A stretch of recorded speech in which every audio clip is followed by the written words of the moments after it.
The Newport Mansion remains, a silent presence on Bellevue Avenue, even as those who live nearby avoid uttering its name. Beneath the polished marble exterior and the carefully tended gardens, a troubling secret has festered, one so unsettling that 3 generations of Rhode Island families have worked to keep it hidden. Between 1861 and 1863, 7 men died mysteriously within those walls, all connected to the same woman, all bearing the same symptoms: violent convulsions, blackened fingernails, and the unmistakable bitter almond scent of arsenic poisoning. The true horror of this case doesn't stem solely from the calculated way the murders were carried out. It was the decades-later discovery, unearthed from a sealed courthouse basement, that truly shocked. The killer had help. Her victim's own family members, the very people she was poisoning, had assisted her. The real story of what transpired within those mansion walls didn't fully emerge until 1924. That's when renovation crews, while working on the property, stumbled upon a concealed space behind the library. Inside, they found papers that would completely alter historians' understanding of one of Newport's most prominent families. Newport, Rhode Island, in the spring of 1861, found itself at a crossroads. As the industrial North prepared for conflict with the Confederate South, Newport's upper crust enjoyed a level of opulence previously unseen. Fortunes amassed from textile mills, shipping lanes, and global commerce had reshaped this coastal town, making it a favored retreat for the affluent.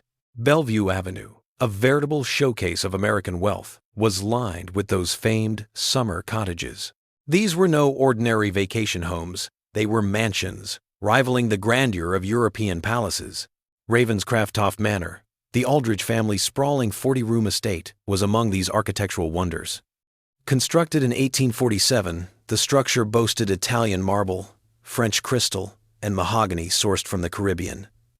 It was a physical embodiment of the American aristocracy's aspirations. The house offered a breathtaking panorama of the Atlantic, its windows mirroring the morning sun, which made them seem like golden eyes keeping watch over the shore. At 47, Margaret Aldrich was a force to be reckoned with, a true matriarch of Newport.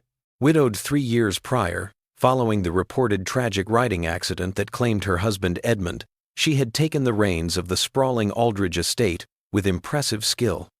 Her keen intellect and shrewd understanding of business practices won over even the most doubtful members of Newport's elite.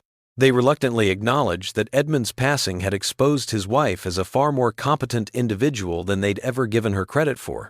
People who knew Margaret said she had a strong presence, even though she didn't fit the typical standards of beauty. Tall and willowy, her steel-gray eyes appeared to appraise the value of all they beheld, giving her an uncanny knack for drawing focus wherever she went. Her dark hair, now flecked with premature silver, was always impeccably styled, a testament to the latest trends.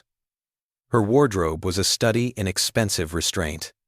She favored deep blues and blacks, colors that highlighted her fair skin and lent her a perpetual air of mourning. This, it seemed, was a look that men found both intriguing and attractive. Margaret's daughters embodied the future she was hell-bent on safeguarding. Ella Lenena, at 23, epitomized the ideal young woman of her station. Lovely, talented, and possessing a sweet nature that endeared her to Newport's eligible men. Catherine, her younger sister, was 21 and had a lively spirit, a sharp tongue that sometimes made their mother uneasy. She favored compliant daughters, not those with minds of their own. The Aldrich wealth was considerable, though not boundless. Edmund's financial missteps had already piled up before he passed, and the looming conflict cast a shadow over the shipping lanes that were the family's lifeblood. Margaret knew that her daughters' unions would shape not only their individual destinies, but also the family's standing in the world. Choosing a bad husband could lead to the gradual decline of the Aldrichides' accomplishments. Amidst the swirling currents of societal expectation and financial instability, Eleanor declared her engagement to Charles Whitfield. He was a striking man, 26 years old, and hailing from a well-regarded Boston family. Charles had precisely what the Aldriches were looking for: youthful good looks, a certain charm, ties to the lucrative northern textile industry, and, crucially, a sizable inheritance that would be his upon tying the knot. He stood tall, his frame solid, dark hair framing a face that wore an easy confidence, the kind that only a life of ease could cultivate.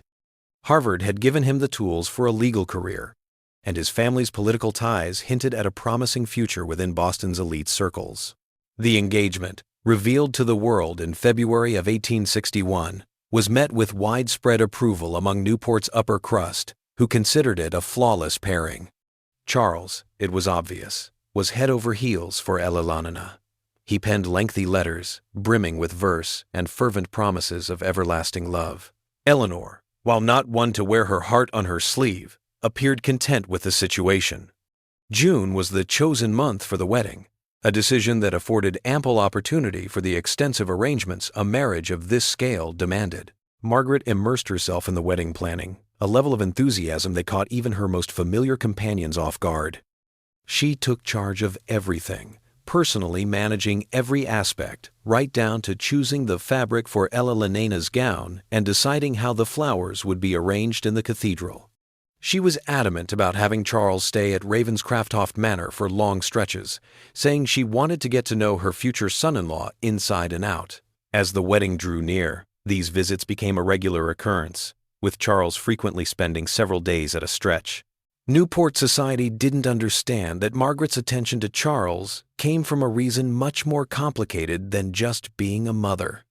From the instant their paths crossed, she'd sensed something in Charles that stirred her, a feeling she'd thought long gone. It wasn't love. Not really. Margaret Aldridge simply wasn't built for that kind of openness. The excitement of the chase, the satisfaction of a good challenge, and, above all, the realization of a chance to finally fix her money woes for good. The initial hint that trouble was brewing arrived on a balmy April evening in 1861. Charles had been at Ravenscraft Manor for almost a week. The official reason was to go over wedding plans and look at the legal paperwork concerning the merging of their family properties. The evening had fallen into its familiar pattern. Eleanor was at the piano, lost in practice, while Catherine was absorbed in a book in the library. Meanwhile, the servants were tidying up after the meal. Margaret spotted Charles on the terrace, a solitary figure gazing out at the ocean. He was smoking, the cigarette smoke curling into the air as he observed the waves' relentless assault on the rocks. The moon hung low, a near-perfect sphere, and its silvery glow transformed the landscape into something resembling a stage set. She moved toward him, a slow, deliberate pace, balancing two brandy glasses in her hands. The silk evening gown she wore clung to her, a testament to her enduring allure. "You look a bit off, Charles," she remarked, extending a glass toward him. "Surely not because of any thoughts of marrying my daughter." Charles took the brandy, thankful for the drink, even as he felt an odd flutter of nerves at Margaret's nearness. Something about her demeanor, a slight change in the way she regarded him, the way she positioned herself so her scent enveloped him, seemed out of place for a woman who would soon be his mother-in-law. "Not troubled, precisely," Charles said, savoring the exquisite brandy. "Pondering the future, the conflict, the inevitable shifts on the horizon. I often find myself questioning whether we're all just participants in a dream, one that's poised to shatter without warning." Margaret stepped nearer, the heat of her presence palpable. "Dreams can be dangerous things," she murmured. "These distractions can make us forget what's real and what's important. Sometimes, the most valuable things in life are right in front of us, but we're too distracted by imaginary things to see them." The discussion stretched on, lasting almost a full hour. Margaret, deftly steering Charles through discussions that laid bare his innermost fears and yearnings, discovered his worries about money, his uncertainties regarding his legal profession, and his dread that he might not be deserving of Eleanor's affection. Every new piece of information seemed to cement her role as the one person who truly grasped his essence. Charles was blissfully unaware that Margaret had been quietly observing him for weeks. She'd taken note of his routines, his vulnerabilities, and his daily timetable. She pored over his letters to Eleanor, hoping to glean something about him. She'd done some quiet digging into his family's money matters, and the inheritance he'd received was far more substantial than she'd anticipated. Above all, She'd been slipping a trace of a gentle sedative into his nightly brandy. It wasn't anything life-threatening, just enough to make him more open to influence and less likely to keep his guard up. That evening, on the terrace, Margaret took the initiative. It was all very understated. A hand on his arm, a gesture meant to underscore something. A laugh that hung in the air, a beat longer than necessary. And then, a compliment about his smarts, delivered with a look that suggested something more than just admiration. Charles, his head spinning from the potent brandy and the unexpected closeness of their exchange, couldn't help but reply, even though he knew he shouldn't. "You're not at all what I expected," he confessed, his words a little thick. Ella Laner's description of her mother conjured a different image in my mind, one that was more ordinary. "And now, what's your opinion of me?" Margaret inquired, her gaze, a stormy gray, locked onto his. The intensity of it made his heart race. Charles fumbled for the right words, but the brandy and Margaret's closeness muddled his thoughts. "I believe," he began, his voice deliberate, "that Eleanor is incredibly lucky to have inherited both grace and intelligence from a truly remarkable woman." That was precisely the moment Margaret had been anticipating. She moved in, her breath a warm whisper against his skin. "Some things, Charles, you just have to live through. Some lessons are best taught one-on-one." The evening passed without incident. Margaret, being exceptionally astute, wouldn't dream of hurrying a task so intricate. Instead, she sowed the seeds of longing and uncertainty which would flourish in the days to come. She pulled away, just as Charles appeared poised to overstep a boundary, a move he couldn't take back. He was left feeling both frustrated and guilty, uncertain of what had nearly transpired or why he was so drawn to his fiancée's mother. Elena, lost in her piano practice, only heard the faint sounds of conversation drifting in from the terrace. She figured her mother and Charles were probably hashing out the wedding plans. Catherine, absorbed in her book in the library, observed Charles's return. He appeared unsettled, though she chalked it up to the usual pre-wedding jitters. The staff, expertly conditioned to blend into the background and ignore their employers' private exchanges, saw nothing out of the ordinary in a household bustling with the preparations for a high-society wedding. But Sarah Connolly, Margaret's lady's maid, a keen observer of the world and an Irish woman who'd been with the family for a decade and a half, saw something that unsettled her. While assisting Margaret with her evening routine, she observed her employer studying her own image in the mirror. The look of contentment that crossed Margaret's face felt oddly misplaced, considering her daughter's impending wedding. "You're looking quite content this evening, ma'am," Sarah observed, treading lightly. Margaret's smile didn't reach her eyes. It was a thin veneer, not the genuine warmth of a pleased mother. The smile was cold, a predator's, the kind that meant she'd found her target. "Yes, Sarah," she said, her fingers working through her hair with a measured, almost meditative rhythm. "Things are unfolding just as they ought to." The following morning, unsettling news arrived, a whisper of doubt that would soon darken Margaret's meticulously crafted existence. Dr. William Hensley, the family doctor who'd cared for Edmund Aldridge in his last days 3 years prior, came to Ravenscraftoft Manor looking profoundly worried. He'd arrived, he told Margaret in the quiet of her study, due to unsettling whispers making the rounds in Newport's medical circles. "There have been questions, Margaret, Doctor," Hensley admitted, taking the tea she offered with a visible grimace. "Questions about Edmund's death that, to be honest, I hoped would never come up." Margaret's face was a mask of calm, even as her hand betrayed her with a slight tremor while she served herself. "Questions? About a riding accident? What kind of questions could there possibly be?" Dr. Hensley, at 62, bore the marks of a life well lived, though perhaps too well. His hair was gray, and his eyes, weary, held the weight of years spent witnessing human pain. He'd been there for the births of Margaret's girls, cared for the family during their sicknesses, and thought of himself as more than just their doctor. He considered himself a friend, which made delivering the news all the harder.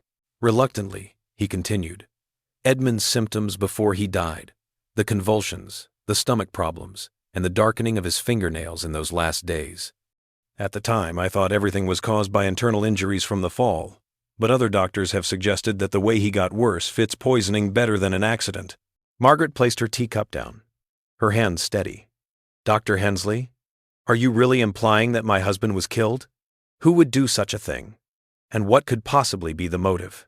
Not suggesting anything, he said, his voice a little too fast. I'm just letting you know that some questions are circulating. Questions that could lead to some serious trouble if they get out. What Dr. Hensley had kept from Margaret was the fact that the questions hadn't come from the usual places. They'd come from Charles Whitfield. At a dinner party the week before, held at the Vanderbilt mansion, Charles had brought up Edmund's death to Dr. James Morrison. Morrison, a Boston physician, was known for his work on suspected poisoning cases. Dr. Morrison's offhand inquiries into the patient's symptoms had, in fact, unearthed information that set off alarm bells. He'd subsequently shared these concerns with his peers within Newport's medical circles. Charles's curiosity about Edmund's demise wasn't born of any particular suspicion. It stemmed instead from his background in law. While going over the Aldrich family's financial records, getting ready for the marriage contracts, he spotted some oddities. The timing of Edmund's will alterations and insurance policies didn't quite add up. In the months leading up to his passing, Edmund significantly altered his estate plans. These revisions disproportionately benefited Margaret, granting her an unusual level of authority over the family's financial affairs. Margaret expressed her gratitude to Dr. Hensley for his concern, and she assured him that she would welcome any inquiry that could dispel the awful rumors. After he departed, she remained in her study, a solitary figure for almost an hour. Her gaze was fixed on the Atlantic, and her mind was busy weighing her choices. She'd anticipated this, always ready for the day when Edmund's demise would draw scrutiny. She never saw it coming. The danger would emerge from Charles. That night, Margaret chose a path that would change her. She would no longer be just a woman who'd taken a life in a moment of need. She was becoming something much more perilous. She wouldn't just weather the storm of the inquiry into Edmund's demise. She'd leverage it to eradicate every potential danger to her safety, once and for all. Charles's probing questions had unveiled a more perilous side to him than she'd first suspected. Yet they also illuminated the path to using that very danger to her own benefit. The scheme taking shape in Margaret's head was both brilliant and terrifying. She intended to ensnare Charles, not merely to wrest him from Ella Lenena's grasp, but to draw him into a plot designed to safeguard the Aldridge wealth in perpetuity. She intended to leverage his legal acumen to orchestrate a flawless string of accidents, designed to remove anyone who might jeopardize her secret. This included her daughters, should the situation demand it. Before anything else, she had to secure Charles's full compliance. And she had a plan. Late that night, after the house had settled into slumber, Margaret slipped quietly into Charles's guest room. She'd laced his evening brandy with a heavier dose than normal, guaranteeing he'd be in a fog of bewildered desire by the time she showed up. The events that unfolded in that room during the ensuing hours would forge a connection between Charles and her, one that would render any retreat utterly unthinkable. The 1,924 find contained Charles's handwritten confession tucked inside an envelope with a deathbed directive. The contents, detailing his initial encounter with Margaret Aldridge, were so disturbing that officials contemplated destroying the document instead of keeping it as proof. Ella Lenena, meanwhile, slumbered soundly in her room, just a few doors away. She had no inkling that her engagement had morphed into something far more sinister than a mere act of disloyalty. She had no idea.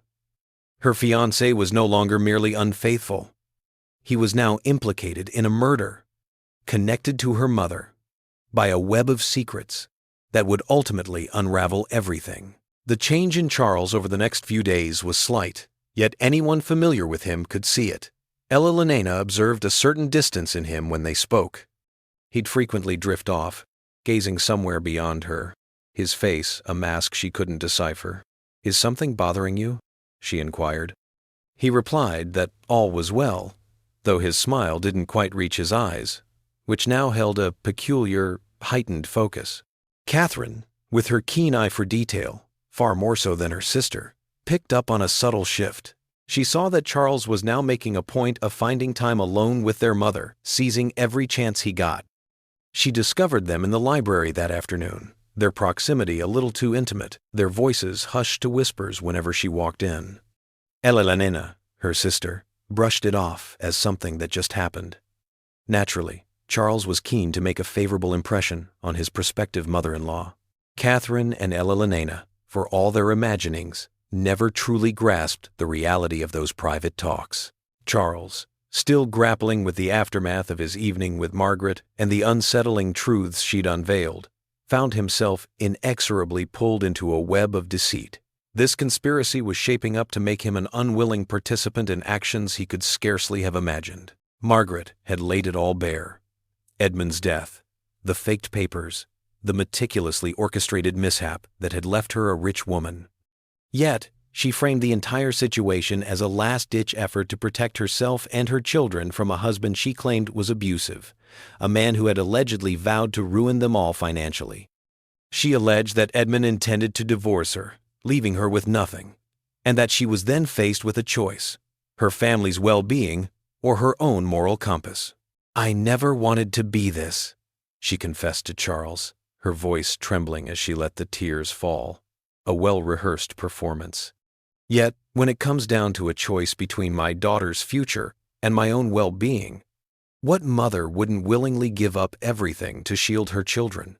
Charles, his judgment clouded by his affair with Margaret and burdened by guilt for deceiving Elena, became increasingly ensnared in her tangled justifications and selective truths. Margaret's account of the events presented her as a victim, suggesting she was forced to make difficult choices because of circumstances she couldn't control. Her ability to blend reality with deceit was such that Charles started to think he was safeguarding Elena and Catherine, not putting them at risk. The first task Margaret gave Charles seemed harmless enough. Using his legal expertise to review the family's estate planning documents and identify potential vulnerabilities that could threaten their security, Charles approached the task with real zeal, thankful for a means to support his family that didn't force him to confront the ethical gray areas of his life. The contents of those documents should have sent a chill down Charles's spine. The pattern, once recognized, was clear. Before Edmund died, he made several careful changes to his will, insurance policies, and property deeds. These changes were designed to maximize Margaret's benefits while minimizing outside scrutiny. The situation grew even more unsettling. He uncovered parallels in the deaths of two other men, linked to the Aldridge family. Margaret's first husband, who perished in a boating accident before Charles's birth, and Eleanor's former fiancé, Thomas Richardson, who met his end in a carriage accident mere months before Charles started pursuing Eleanor. Thomas Richardson's demise raised eyebrows, especially since Charles had a passing acquaintance with him from their days at Harvard. Thomas, a picture of health, was an athletic man and a seasoned horseman. The odds of him losing control of his carriage on a well-known road, especially in pleasant weather, were virtually non-existent. The accident's details, a sudden fright in his horses on a quiet evening that ended with a fatal crash, were puzzling to those who knew Thomas's expertise with animals. Charles laid out his findings for Margaret, anticipating a reaction of surprise at the revelations. She didn't hesitate, confirming his darkest fears. Thomas had, without a doubt, unearthed something about Edmund's demise that made him a threat, and Margaret had been compelled to take action to safeguard herself and her children. She insisted the other fatalities were real accidents, though they inadvertently formed a pattern that could easily be misconstrued by those inclined to suspect foul play. "You understand why I need you, don't you?" Margaret said, her hand on his arm, a gesture that spoke volumes. "Your legal expertise and sharp mind are exactly what's needed to prevent further mishaps. We can safeguard the family's well-being, and with your assistance, we can do it without anyone else suffering." Charles was appalled to discover that a small part of him actually respected Margaret's cool-headed approach to killing. She wasn't driven by madness or cruelty.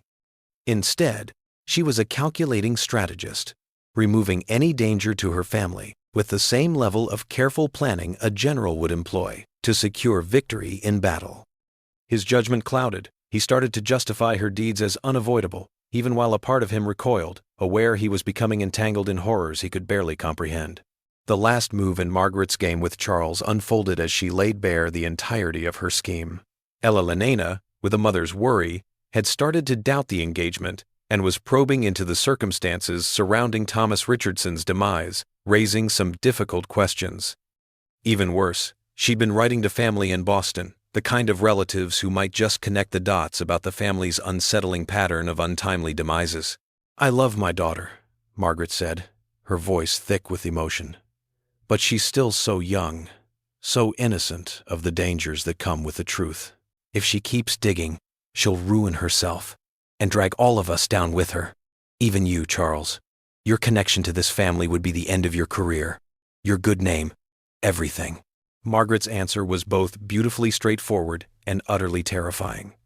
Before Elena could reveal the family's hidden truths, a devastating accident would have to occur. It would be a terrible thing, no doubt, but it was the only option to keep everyone safe, Catherine included. She was still young, after all, with a chance to escape Newport's prying eyes and the whispers that followed. Charles's revulsion at the idea should have propelled him to abandon Ravenscraft Manor on the spot, rushing to the authorities with his account. He began to consider the logistics, the when and how, much like a lawyer poring over a contract rather than plotting the death of his intended. The change was absolute.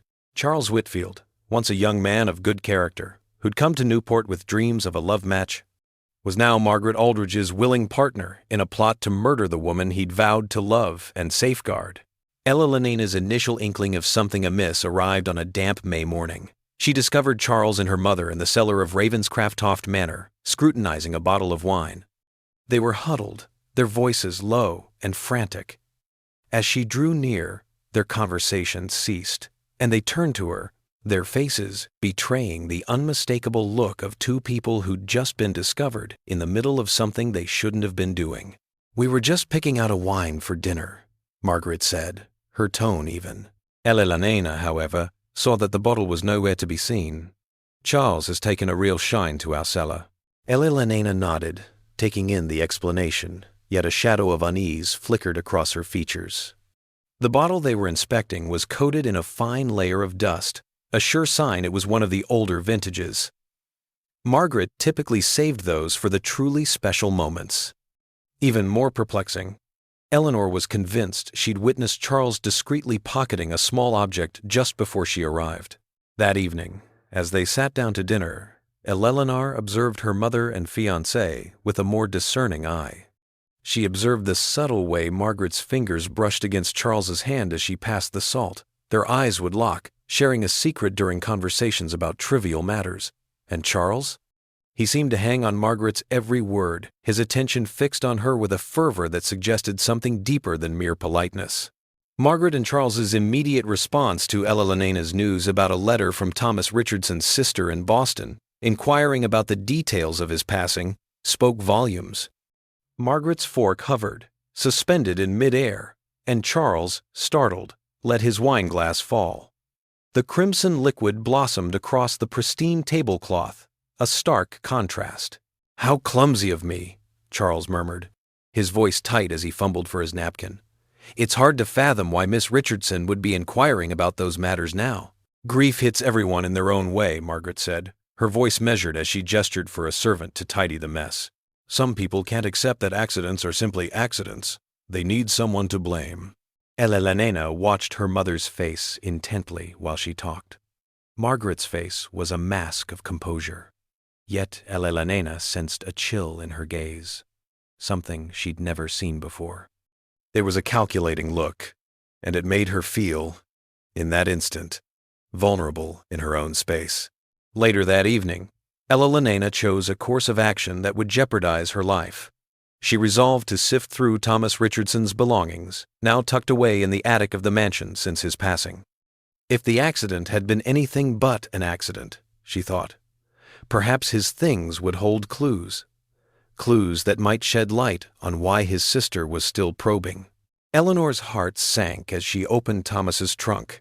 Concealed beneath his garments, a leather portfolio held meticulous notes concerning Edmund Aldridge's demise. These notes included medical observations that, when examined, significantly undermined the official narrative of a riding accident. Thomas's inquiry into Margaret had begun, a meticulous process of noting discrepancies in her version of Edmund's last days. He was also gathering statements from the household staff, those who had observed peculiar conduct during that time. Even more unsettling was a letter Thomas had composed, though never dispatched, intended for the Newport police chief. He detailed his concerns regarding Margaret, presenting a methodical account of the evidence he'd gathered and formally requesting an investigation. The letter bore a date just 3 days prior to his passing. Eleanor sat in the attic, the air thick with dust and the scent of old wood, surrounded by Thomas's things. It hit her then. The man she'd nearly wed was gone, killed, because he'd uncovered the truth about her father's death. Even worse, she realized her present situation was somehow linked to the same lethal cycle. Charles's odd conduct, his hushed talks with Margaret, and their mutual response to Thomas's sister's questions, it all fit together. Everything suggested a plot that directly threatened Eleanor's safety. The creaking of the attic stairs, a sound Eleanor knew all too well, made her blood run cold. She swiftly tucked Thomas's portfolio beneath her skirt, feigning a wistful inspection of his attire. Her heart raced, a frantic drumbeat that seemed to echo in the stillness, and she was convinced the approaching footsteps could hear it too. Margaret stood at the landing, a lamp in her hands, her face a mask of concern. But to Eleanor, her eyes now wary, that look felt rehearsed. "My dear, what brings you up here at this hour?" Margaret inquired, her tone soft, though her gaze was keen as she took in the disarray of Thomas's belongings. "It's probably not good for you to keep thinking about those unhappy times." "I was just thinking," Eleanor said, her voice wavering slightly. Miss Richardson's letter brought him to mind. I wondered if there was anything in his possessions that might offer her some solace. Margaret stepped nearer, and Eleanor caught a hint of her perfume, a blend with something else, a subtle, acrid aroma that was strangely recognizable, though she couldn't place it. "That's very kind of you," Margaret replied, "but I worry that reopening old wounds could cause more pain than it alleviates. Some hurts mend more effectively when they're allowed to be." The way Margaret stressed undisturbed made Eleanor shiver. Her mother's voice carried a distinct warning, an unspoken plea to abandon any further inquiry into Thomas's demise. Eleanor's heart sank as she understood, with a chill, that the woman before her was no longer her mother. Instead, she was staring at a stranger, a perilous stranger, who had somehow usurped the woman who had nurtured her. "Of course, Mother," Eleanor replied, a smile she didn't quite feel stretching across her face. "You're spot on. I need to concentrate on what's ahead, not what's already happened." Margaret's smile was returned, though Eleanor sensed something more than simple pleasure in it. "Precisely, my dear. With your wedding just weeks away, that's where your focus should be." Margaret's departure was the catalyst for Eleanor's unsettling realization. The small glass vial tumbled from her mother's pocket, skidding across the attic floor until it came to rest near Eleanor's shoes. The small glass vial held a white powder. Margaret's handwriting, neat and precise, identified its contents. For headaches, use sparingly. Eleanor knew the vial at once. Margaret had been toting around those same bottles for ages, insisting they held a cure for her persistent headaches. Eleanor understood, however, that the acrid odor she'd noticed on her mother mirrored the scent that had lingered in their home during her father's last days, and in the weeks leading up to Thomas Richardson's passing. The white powder wasn't what it seemed. It was poison. Eleanor's understanding crystallized. She was sharing a home with a woman who had already taken the lives of 2 men, and was, without a doubt, preparing to do so again. The question loomed: who would be Margaret's next target? Eleanor's gut screamed that she was in peril, yet reason whispered that Charles, Margaret's partner in crime, was likely out of harm's way. Eleanor was blissfully unaware that Margaret had already made up her mind. Charles, she believed, possessed information that made him a liability, and both of them were now, in essence, living on borrowed time. Margaret's weapon of choice was arsenic, a substance that, in 1861, could be found without much difficulty. It was commonly used to kill rats and could be slipped into food or drink without raising suspicion. Because medical understanding of arsenic poisoning was limited, it became a perfect weapon for someone who could use it slowly and carefully. What Elena couldn't have known, as she concealed the vial and attempted to act as if nothing was amiss, was that Margaret had already started introducing tiny doses of arsenic into both Elena's and Charles's meals. She was experimenting, trying to determine the threshold for each of them before any signs of poisoning became apparent. Elena's headaches, which had plagued her for the last week, weren't simply the result of wedding planning. They were, in fact, the initial symptoms of arsenic poisoning. For 3 days, Elena lived in a carefully managed state of fear. She tried to maintain a facade of normalcy, all the while plotting her escape from a situation that threatened her very existence. She started skipping meals whenever she could, saying the wedding was making her too nervous to eat. She kept Thomas Richardson's evidence portfolio close, always concealed under her clothes. She understood it could be her sole defense, the only thing standing between her and the need to expose Margaret's wrongdoings. The clash occurred on the evening of May 15th, 1861, precisely 30 days before Elena was set to marry. She'd caught Margaret and Charles in the wine cellar once more, but this time she'd stayed hidden on the stairs, eavesdropping on their entire exchange. The words she heard confirmed her darkest suspicions, laying bare the entirety of their deadly plot. "The dosage needs to be increased," Margaret stated, her tone steady and professional. "Elena is proving difficult, and we can't let this situation fester. The wedding is just 4 weeks away, and we need her out of commission before that date." Charles's voice trembled, a mix of guilt and fear evident in every word. "Margaret, I just can't. Seeing her go through this is tearing me apart. Surely there's a different path we can take." "There's no other option," Margaret said, her voice flat. "Elena's seen things, knows things. If you hadn't been so reckless with those papers, we wouldn't be here. Your sudden pang of guilt is almost sweet, but it's a bit late for that now." "What's the deal with Catherine?" Charles inquired. She's been curious as well. Margaret's laughter, devoid of warmth, sent a shiver down the spine. "Catherine will, naturally, be devastated by her sister's terrible sickness. So much so, in fact, that she'll have to go overseas to get better.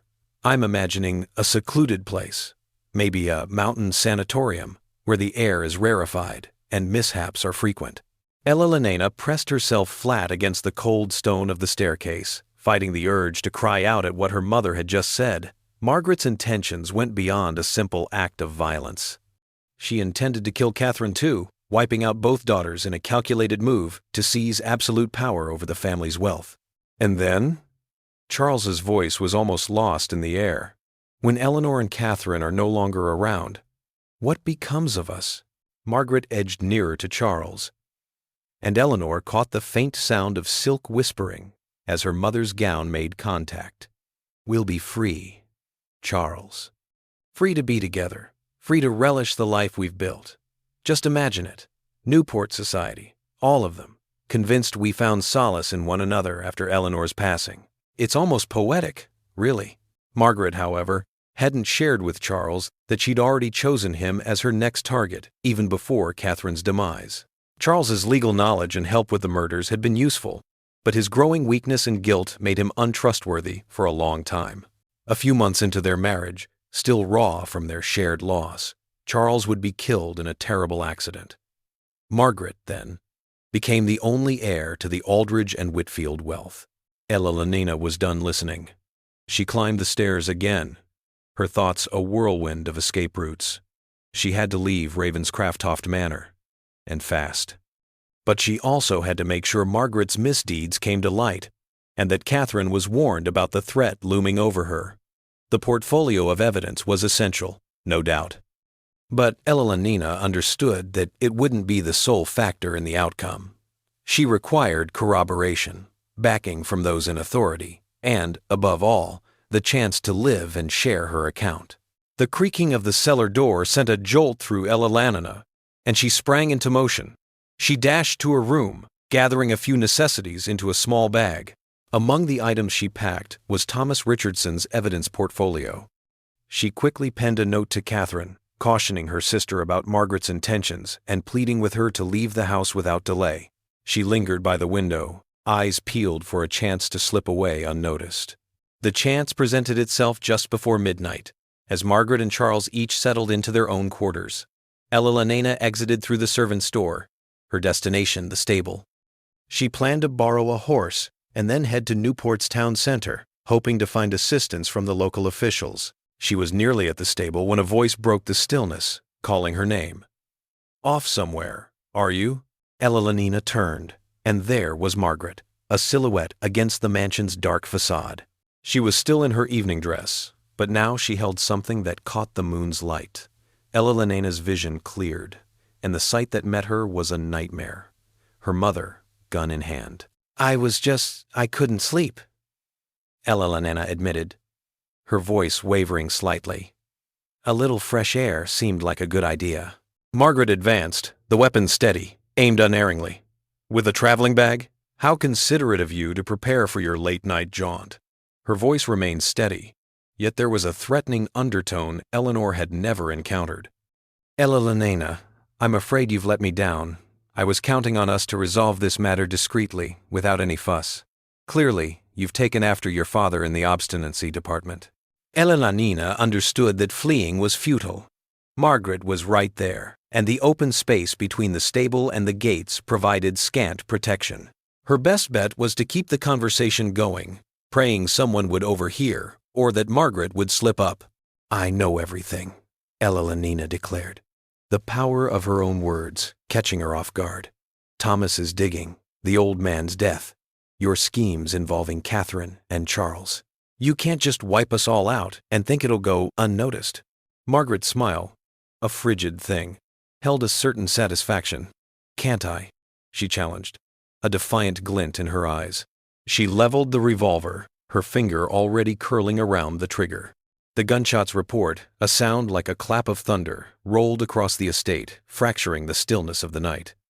It was a signal, a terrible one, that something had gone horribly wrong at Ravenscroft Manor, and it was heard for miles around. The shot missed Eleanor. It veered off course, and Margaret, taken aback, fell back, a cry of pain and shock escaping her. Catherine had swung the iron poker, a hefty fireplace implement, at her mother, catching her off guard from behind. She'd followed Ella outside after discovering the warning note.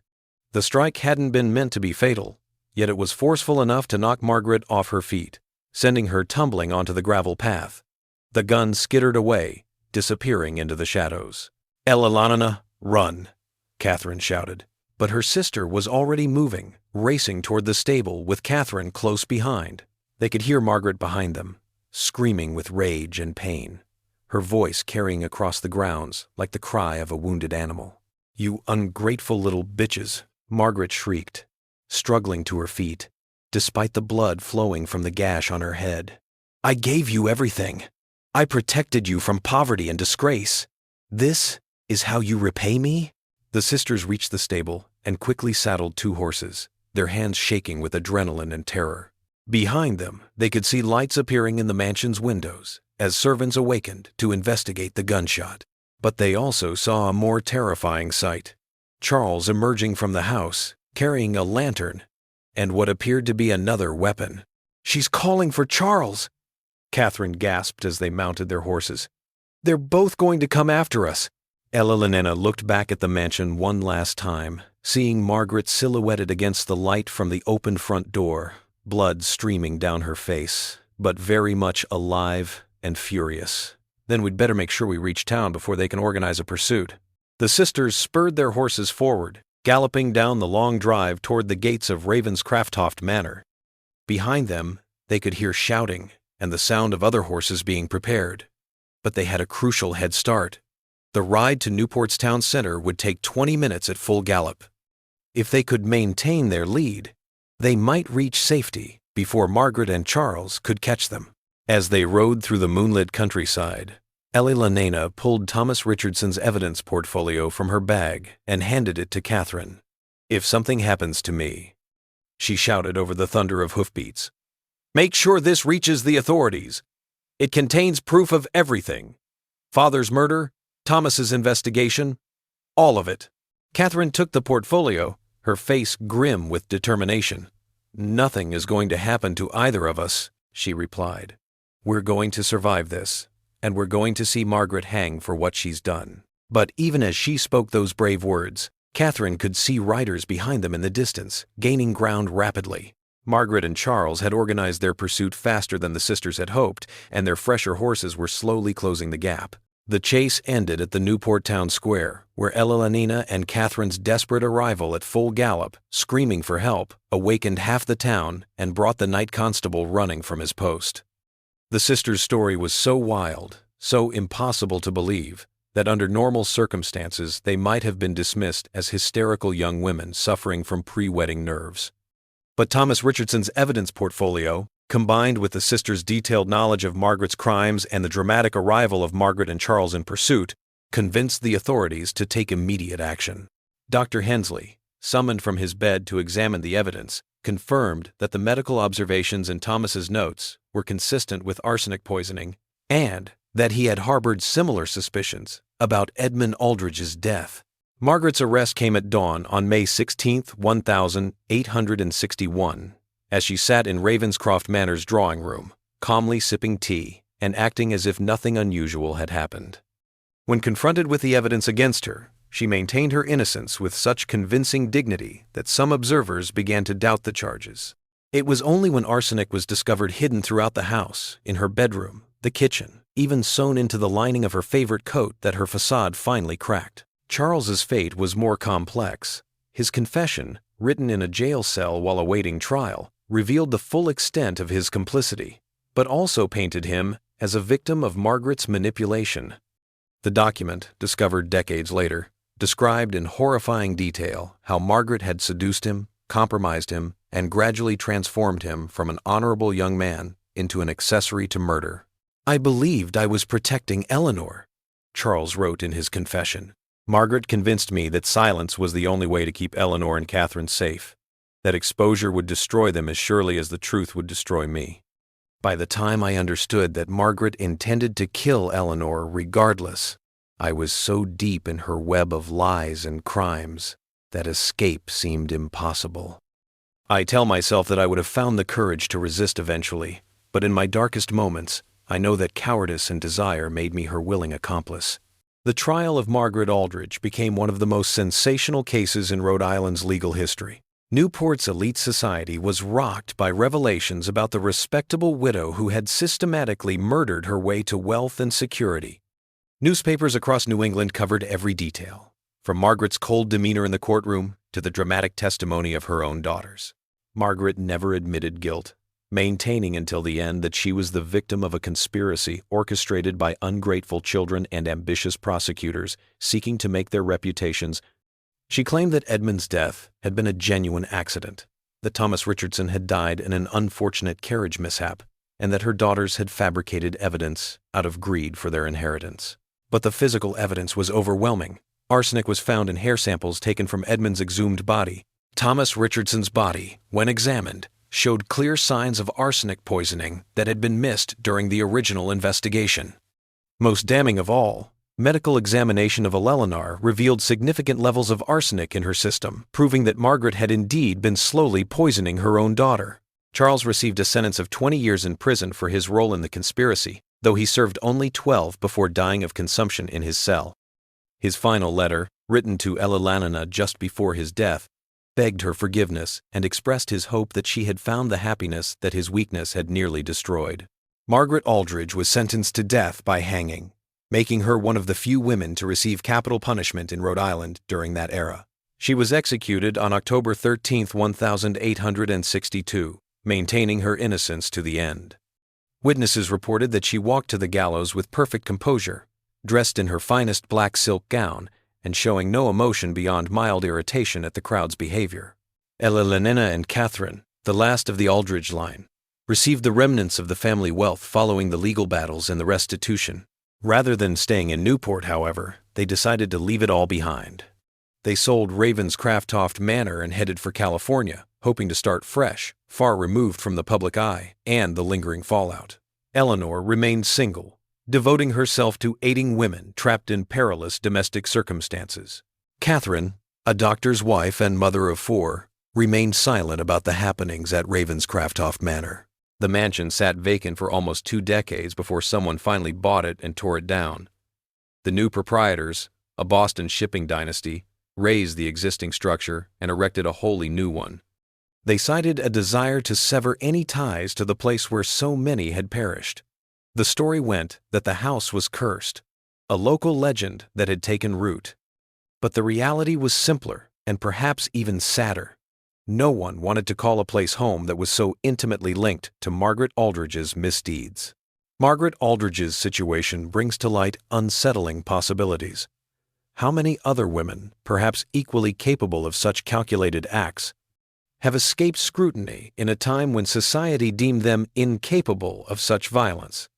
The medical understanding of poisoning was also far less advanced then. How many devoted mothers and wives, perhaps, were concealing comparable truths beneath the veneer of societal approval and status? The real story of Margaret Aldridge and the Newport poisoning scandal stayed hidden for more than 6 decades. Only the families involved, along with a handful of lawyers who kept the documents locked away, knew the details. The 1,924 renovations, however, were the catalyst. It was then, when those concealed documents finally saw the light of day, that historians could start to understand the complete picture of her transgressions. Some aspects still elude complete understanding, even now. How many men did Margaret actually kill? Did other victims' deaths go unlinked to her? And the most unsettling thought of all, how many other Margaret Aldridges walked the streets of Victorian America, concealing their deadly tendencies beneath a veneer of propriety and motherly love? While these questions might never be fully answered, this case serves as a strong reminder that evil often hides behind innocent appearances, and that the most dangerous people can be those we trust the most.